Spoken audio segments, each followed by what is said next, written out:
Hello and welcome नाजरीन। जैसा कि आप अब तक सुन चुके होंगे, केरला में बीजेपी और उनके इत्तेहादी एनडीए ने बहुत बड़ी उथल पुथल की है इलेक्शन में। लोकल बॉडीज के इलेक्शन थे, लेकिन इनके असरात यकीनन आने वाले असेंबली इलेक्शंस पर भी पड़ेंगे। इस हवाले से हम मज़ीद जानकारी के लिए हमारे साथ आपके जाने पहचाने हर दिल अजीज डॉक्टर अभिषेक मिश्रा जी जुड़े हुए हैं। तो उनसे पूछते हैं कि ये क्या कहानी है, क्या कर दिया आपने?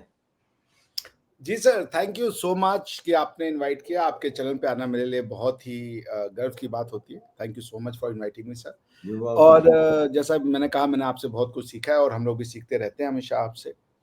सर देखिए, जो मैंने ये महसूस किया है कि भारत अपनी जड़ों से जुड़ रहा है ना। देखिए, आप भी भारत से बाहर बैठे हैं, मगर आप इंडियन हैं, ठीक है ना। आप अपने आप को अपनी मिट्टी से जुड़ा हुआ पाते हैं। तो ये जो आइडियोलॉजीज आई बाहर से, जिसमें सबसे डिस्ट्रक्टिव आइडियोलॉजी है रही वो है लेफ्ट की। Kerala is the last bastion of left. India से लेफ्ट का भारत के लोगों ने जो है वो सफाया कर दिया। राष्ट्रवाद ने मार्क्सवाद को कंप्लीटली डिफीट कर दिया है आज की डेट में। Marxism has been buried deep under the earth, ठीक है ना। मार्क्सिज्म के जो रेमिनेंट्स बचे हैं, या कम्युनिज्म कह लें उसको, क्योंकि वहां पे लेनिनिज्म मार्क्सिज्म सब है वहां पे। उसके जो रेमिनेंट्स बचे हैं सर, उसका लास्ट बेस्टियन है केरल। उसका सबसे स्ट्रॉन्ग बेस्टियन था त्रिपुरा, जो ऑलरेडी बीजेपी 10 साल पहले जीत चुकी है। त्रिपुरा में इनको साफ कर दिया गया था। आपको पता होना चाहिए सर, त्रिपुरा के मेन चौराहे पे स्टालिन की वो हुआ करते थे स्टैचूट, लेनिन के स्टैचूट हुआ करते थे, क्षमा कीजिएगा, इंस्टेड ऑफ किसी इंडियन के। वो बीजेपी ने जीता। और धीरे धीरे धीरे केरला में लोग अपनी मिट्टी से जुड़ेंगे, आज नहीं तो कल जुड़ेंगे। क्या आप लोगों को समझ में नहीं आ रहा है कि ये लोग करना क्या चाहते हैं? आपको मैं बताऊं सर, भारतवर्ष देखिए, ये मंदिरों का देश है। यहाँ पे मंदिरों ने इस देश को बनाया है। जिन्होंने भारत को बनाया वो मंदिर भी साथ में बना रहे थे। मंदिरों का बनना ही भारतवर्ष का बनना है। उस देश में कल कुछ दिन पहले हमारे एक हाईकोर्ट के जज साहब ने डिसीजन दे दिया कि वो एक जगह पे दरगाह थी तमिलनाडु में, उसी के आसपास एक मंदिर था जिसमें हजारों साल से दिया जलता रहा है। उस दिया जलाने को परमिशन दे दिया, तो पूरे के पूरे जो ये लेफ्ट लीनिंग पॉलिटिशियन है वो उनके अगेंस्ट में इम्पीचमेंट का प्रोसेस ले आए सर। मगर ये जो पॉलिटिशियंस है ना, ये भूल रहे हैं कि भारत पिछले 800 साल से उसको जड़ों से उखाड़ने की कोशिश की गई है, लेकिन अब वो अपनी जड़ों से जुड़ता जा रहा है। कोपले फूट रही हैं, भारत अपनी मिट्टी से जुड़ रहा है। बीजेपी का विन मिट्टी की विन दिखाता है। अच्छा, आपको मैं ये बताऊं कि केरला का अगर आप डेमोग्राफी देखें ना, तो 3 मेजर डेमोग्राफीज जो रिलीजियस के अगर हम ऐसे तो सब इंडियन है, लेकिन चूंकि हमारे यहाँ ऐसा चल रहा है, क्रिश्चियन है, हिंदू हैं और मुस्लिम है। सो हिंदू 52% या 53, आप देख लीजिएगा सर, मेरे ख्याल से आप मुझे बता दीजिएगा, 52 या 53, यानी 52 to 55% के बीच में हिंदूज हैं, ठीक है ना। और उसके बाद आपका मेरे ख्याल से 10-15% क्रिश्चियंस हैं, और उसके बाद 20-25% मुस्लिम होंगे, जहां तक मेरी अंडरस्टैंडिंग है, या 30% मुस्लिम होंगे। सो ये जो इस्लामिक कट्टरवादिता है, इससे वहां का क्रिश्चियन भी डर रहा है। वो जो लव जिहाद के किस्से हो रहे हैं, वो सिर्फ हिंदुओं की लड़कियों को कन्वर्ट नहीं करते, वो क्रिश्चियन की लड़कियों को भी कन्वर्ट करते हैं। So even the Christians of the Kerala have started feeling the heat, क्योंकि जो लेफ्ट इस्लामो लेफ्ट का जो गठजोड़ हुआ है, पूरी लेफ्ट का दुनिया मतलब में, अगर आप पूरी दुनिया में, पूरी दुनिया में पूरी अगर दुनिया आप लेफ्टिस्ट है में। तो बेसिकली आप मुसलमान हैं, बिकॉज वो बिल्कुल, सिर्फ बिल्कुल। वो एकदम हमारे यहाँ तो खुल के वो अल्लाह की है, वो भगवान भी अल्लाह को ही मानते हैं, वो किसी और को नहीं मानते। तो लेफ्टिस्ट होना और मुस्लिम होना, they are one and the same thing. So ये जो गठजोड़ है ना, इस्लामो लेफ्ट का गठजोड़, इसने केरला में वहां के क्रिश्चियनों को डरा दिया। सो वो जो क्रिश्चियन ऑर्थोडॉक्स था, जो बीजेपी से पहले नफरत करता था, धीरे धीरे धीरे वो बीजेपी के साथ अलाई हो रहा है। और तिरुवनंतपुरम जहां पे ये विक्ट्री मिली है, उसके वार्ड में, ये आपके दर्शकों के लिए बता, ये वार्ड का इलेक्शन था।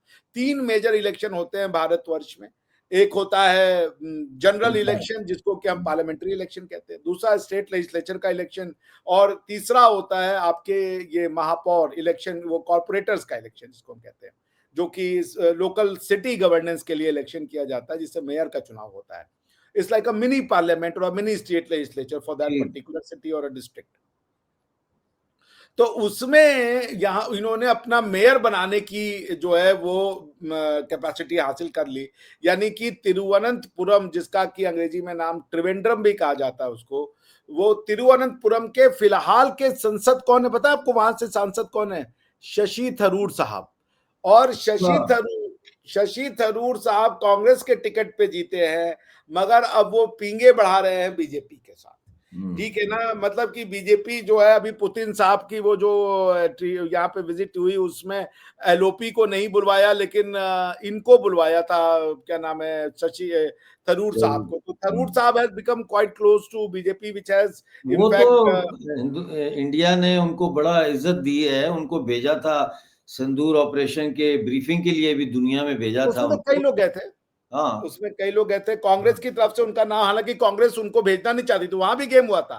कांग्रेस ने जिनका नाम दिया, बीजेपी ने उनको नहीं भेजा, बल्कि इनको भेज दिया कांग्रेस की तरफ से. तो कांग्रेस वाले इनसे नाराज है. तो अब आप बहुत जल्दी सुनेंगे कि इनको पार्टी से बहुत जल्दी निष्कासन होने वाला है, क्योंकि सारे आसार मुझे वही दिख रहे हैं, ये बीजेपी की तरफ आएंगे. तो ये जो हिंदूज और क्रिश्चियन का गठजोड़ हो रहा है, अच्छा वहां के सारे हिंदूज भी प्रो बीजेपी नहीं है. जो 52% हिंदूज हैं, उसमें 30% हार्ड कोर लेफ्टिस्ट है, मतलब मुस्लिम हो गए फिर वो. तो ये जो हार्ड कोर लेफ्टिस्ट है, ये जो इनका बीच का जो, जब तक जिसे समझ लिए नंबर नहीं टूटेगा, यानी कि जो हिंदू पॉपुलेशन 52% है, उसमें से करीब करीब 30 से 35-40% हिंदू उस 52% का, और फिर क्रिश्चियनों का गठजोड़ हो जाए, तो फिर केरला जो है वो बीजेपी के हाथ में रहता है. क्योंकि जो मैंने देखा है, जो मैंने सुना कि इस बार यूडीएफ जीती, यूनाइटेड डेमोक्रेटिक फ्रंट, जो कि कांग्रेस लेड होता है, और एलडीएफ है, लेफ्ट डेमोक्रेटिक फ्रंट, जो कि कम्युनिस्ट पार्टी लेड होता है. उसमें यूडीएफ ने ज्यादा सीटें जीती हैं. लेकिन मजे की बात यह है कि उन जगहों पे जहां बीजेपी ने मेजर विन नहीं लिया, या एनडीए ने मेजर विन नहीं लिया है, वो वहां पे एक फॉर्मिडेबल, जिसे समझ लीजिए, अपोनेंट के रूप में आई है. उनका नंबर ऑफ वोट परसेंटेज काफी बेहतर हुआ है, सुधार हुआ है. तो केरला में अगर बीजेपी जीतती है, तो ये साउथ में कर्नाटक के बाद बीजेपी के लिए सबसे बड़ा फ्यूचर होगा. तमिलनाडु में भी दे आर ट्राइंग कि वो तमिलनाडु में गवर्नमेंट बना सके. इस बार उन्होंने एआईएडीएमके के साथ समझौता किया है वापस से. So let's say, but it's a good news for those who believe in राष्ट्रवाद. राष्ट्रवादियों के लिए बहुत अच्छी न्यूज है जी. अच्छा मैं थोड़ा सा साइड पे जाना चाहता हूँ वेस्ट बंगाल की तरफ। आप जानते हैं वेस्ट बंगाल को कहा जाता था the bastion of communism in India, और वहाँ ज्योति बासु ने कई दशक जो है वो सरकार भी चलाई। उसके बाद वहाँ से उनका सफाया हो गया। तो इस वक्त कम्युनिस्टों का वेस्ट बंगाल में जो पोजीशन है वो कितनी स्ट्रांग है और कितनी वो थ्रेट बन सकती है राष्ट्रवाद के लिए? जो कम्युनिस्ट थे वो टीएमसी में शामिल हो गए सर. कम्युनिज्म खत्म है वहां से. All the cadre of the communist with its leadership were consumed by TMC. तो टीएमसी अब कम्युनिस्ट पार्टी बन चुकी है, इस्लामिक पार्टी बन चुकी है. वो इस्लामिक कॉज को ही आगे बढ़ाते हैं. आप वो मतलब दे हैव सिंपली, इट्स नाम उनका तृणमूल कांग्रेस है, क्योंकि तृणमूल कांग्रेस ने ज्योति बासु को हराया था. ज्योति बासु उस समय नहीं थे, उस समय कोई और थे, भट्टाचार्य साहब थे कोई, जो कि उस समय चीफ मिनिस्टर थे, हार्ड कोर कम्युनिस्ट थे. मगर कम्युनिस्ट उस समय ना एक चाइना मॉडल को देखते हुए इकोनॉमिक डेवलपमेंट के पाथ पर जाना चाहते थे. तो वो वेस्ट बंगाल का आज से 10 या 15 साल पहले उन्होंने ये डिसाइड किया कि वेस्ट बंगाल का इंडस्ट्रियलाइजेशन करना है. उसके लिए उन्होंने टाटा को बुलाया. एक सिंगूर करके जगह थी वेस्ट बंगाल में. टाटा को बुलाया और कहा यहां इन्वेस्ट कीजिए आप. टाटा उस समय अपनी एक कार निकालना चाहते थे, लखटकिया. 1 लाख में वो कार बना करके भारतवर्ष में बेचना चाहते थे. तो वो उनका ड्रीम प्रोजेक्ट था, जिसको 1 लाख कार इन 1 लाख. उसके लिए उन्होंने एक फैक्ट्री लगानी थी, और उनकी वेस्ट बंगाल गवर्नमेंट से बातचीत हो गई, और वो लैंड एक्विजिशन करके वेस्ट बंगाल गवर्नमेंट ने उनको देना था. तो जब लैंड एक्विजिशन की प्रक्रिया शुरू की कम्युनिस्टों ने, इसको तृणमूल कांग्रेस ने एज एन अपॉर्चुनिटी देखा. और चूंकि इतने साल तक आपने लोगों को कम्युनिस्ट बना के रखा हुआ था, तो लैंड को लेकर के उनकी एक वो सर्वहारा और सब आल्टर्न और ये वाला जो उनका कॉन्सेप्ट है ना कि बुर्जुआ और ये सब, उससे वो लोग बहुत प्रभावित थे। तो टीएमसी ने जाकर के वहां लेफ्ट का वो सारा का सारा जो लेफ्ट छोड़ना चाहता था और कमर्शलाइजेशन की ओर जाना चाहता था या कैपिटलिज्म की ओर जाना चाहता था, उसको कैप्चर किया। और उसके बाद उन्होंने सिंगूर से एक वो शुरू किया आंदोलन।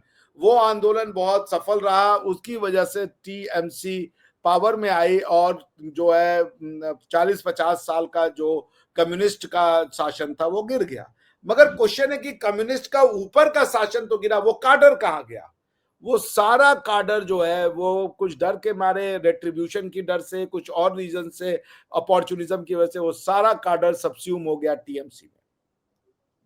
सो टीएमसी में जब वो हो गया तो फिर उनकी जो उनका इस्लामिक वो था वो भी टीएमसी के साथ जुड़ गया, इस्लामिक वोट टीएमसी के साथ जुड़ गया। बीजेपी के लिए जो बंगाल है वो इतना आसान नहीं होगा, सिंपल सी बात है, क्योंकि 30% to 35% अगर मैं गलत नहीं हूं तो पॉपुलेशन बंगाल की मुस्लिम है और वो एन ब्लॉक वोट करते हैं बीजेपी के अगेंस्ट में।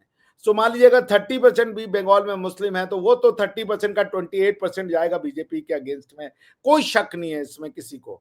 अब बचा 70%, तो ममता बनर्जी के पास 28% तो चंक में वोट आ गया यहीं पे। अब अगर ममता बनर्जी को ये जो 70% का 15% भी मिल जाता है तो वो हो जाता है 28, 10, 38, 5, 43%, 43%, यानी 70% का 15% भी मिलता है तो ममता बनर्जी को 43% ऑफ द वोट मिल जाता है। लेकिन अगर आप बीजेपी को अगर 70 में से 15 चला गया तो बीजेपी के पास क्या बचता? बीजेपी के पास बचता 55, ठीक है ना। वो पूरा 55% अगर बीजेपी को एन ब्लॉक में जाए तो कुछ बात हो सकती है, जो कि असंभव है, क्योंकि वहां पे कांग्रेस के 8% है, किसी और पॉलिटिकल पार्टीज के 5-6% है। उसकी वजह से बीजेपी का आना तब तक संभव नहीं होगा जब तक ये जो 70% वोटर्स हैं, जो हिंदूज हैं या जो नॉन मुस्लिम्स हैं, ये एन ब्लॉक आकर के वोट कर दे, जैसा कि हुआ था ईस्ट पाकिस्तान और वेस्ट पाकिस्तान में, कि पूरा बंगाली मिलकर के उन्होंने जाके मुजीबुर रहमान को वोट कर दिया, which was unexpected for the western Punjabis, कि ऐसा भी हो जाएगा। वही वाला सिचुएशन जाएगा कि अगर 70% हिंदू जो है वो पूरे के पूरे अगर बीजेपी के पक्ष में चले जाएं, 55% चले जाएं, तो फिर दिक्कत होगा, क्योंकि अगर 30% भी उनको मिलता है, 15% भी और मिलता है, तो 45% की अगर वोट शेयर पाती हैं ममता बनर्जी, और बाकी का जो आपका 65%, 55% बच रहा है, उसमें बीजेपी को पूरा का पूरा कंसोलिडेट करना पड़ेगा, which seems to be a very, because की बंगाली जो है वो बेसिकली कम्युनिस्ट हो रखा है। कम्युनिस्ट हो रखा है मतलब वो इस्लामिक है, उसको they consider Mughals as their heroes, they consider Arab as their basic destination, अल्लाह को वो भगवान मानते हैं। So they for all intent and purpose जो ये भौद्र लोग है वो बेसिकली अगर वो कम्युनिस्ट है तो वो इस्लामिक उसमें। मेरे कुछ मित्र हैं पढ़ाते हैं, वो गणेश पूजा, सरस्वती पूजा में नहीं जाते, लेकिन ईद को बड़े अच्छे से चाव से वो करते हैं। उनके लिए सारे वो, आप जब बात कीजिएगा कम्युनिस्ट से ना, वो कभी मंटो की बात करेगा, कभी वो जो वो कौन है भाई कि सारे कोहे गिरा से बुत गिराए जाएंगे और हम भी देखेंगे। तो ये सारे वही वाले हैं कि बुत गिराए जाएंगे, फैज, तो सारे फैज और ये वाले हैं, इनको हर चीज वो जो हिंदू है, राष्ट्रवाद है, उससे उनको नफरत है। और आपको मिल जाएगा, ये भगवानों का मजाक उड़ाते हुए मिल जाएंगे, लेकिन आप उनसे अगर इस्लाम के ऊपर बात किए तो चुप हो जाते हैं। तो वो they literally believe they are Muslim, वो अपने आप उन्होंने। मैं ना गोवा में हूँ, यहाँ पे गोवा पे जो समुद्र है, मैं इसको अरेबियन सी कहता था। मेरी एक रशियन फ्रेंड बोली ये तो इंडियन ओशन है, तुम अरेबियन सी क्यों कह रहे हो? उसके रशिया मैप में इसको इंडियन ओशन दिखा रहे हैं, यहाँ पे इसको अरेबियन सी कहते हैं। इन्होंने पूरा जो आइडेंटिटी है भारत की वो बदलने का प्रयास किया हुआ है, और अब ये उससे हार रहे हैं। हारेंगे, बिल्कुल हारेंगे। जी बिल्कुल सर। बहुत शुक्रिया मिश्रा जी, आज आपने बड़ी मजेदार बातें की हैं। थैंक यू वेरी मच, और समय निकालने के लिए आपका बहुत धन्यवाद है। Thank you very much. दर्शकों बताइएगा कमेंट्स में आपको आज का प्रोग्राम कैसा लगा। उम्मीद है आपको पसंद आया होगा। मिलेंगे अगले प्रोग्राम में एक नई अपडेट के साथ। उस वक्त तक के लिए मुझे और मिश्रा जी को दीजिए इजाजत, और अपना बहुत सारा ख्याल रखिए। जय हिंद। वंदे मातरम सर।